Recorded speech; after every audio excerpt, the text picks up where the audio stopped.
உங்களுக்கு ஏதாவது மேட்சப் இருக்கா? எனக்கு இதுதான் இன்னைக்கு பார்க்க வேண்டிய இம்பார்ட்டன்ட் மேட்சப். யுஸ்வேந்திர சகலுக்கு ஒரு மேட்சப்ஸ் இருக்கு.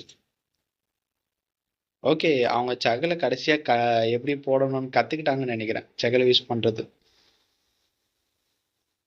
ஆமா ஆமா, அதனால போன மேட்ச் நல்லா பண்ணிட்டாங்க. ஆக்சுவலி போன மேட்ச் ஏர்லியரா எடுத்துட்டு வந்தாங்க 7th ஓவர்ல. அதான் எப்படி யூஸ் பண்ணணும்னு கத்துக்கிட்டாங்கன்னு நினைக்கிறேன். ஓகே, அவருக்கு ஒரு மேட்ச் சொல்றேன். யுஸ்வேந்திர சகல் விசஸ் ரஜத் பட்டிதார், அவங்களுக்குள்ள ஒரு பேட்டில் இருக்கும்னு நான் நினைக்கிறேன். பார்க்கலாம். அதே மாதிரி ஜித்தேஷ் இம்பார்ட்டன்டான பேட்டில் தான் இருக்கும்னு நினைக்கிறேன். அதே மாதிரி ஜித்தேஷ் சர்மா கிட்டேயும் ஒரு பேட்டில் போகும்னு நினைக்கிறேன். பார்க்கலாம். யூசிக்கு 2 விக்கெட் இருக்கும். இப்போ 2 பேருமே பயங்கரமான பேட்டில் தான். 2 பேருமே 6 அடிக்க பார்ப்பாங்க. கண்டிப்பா செயல் போட்டாங்க.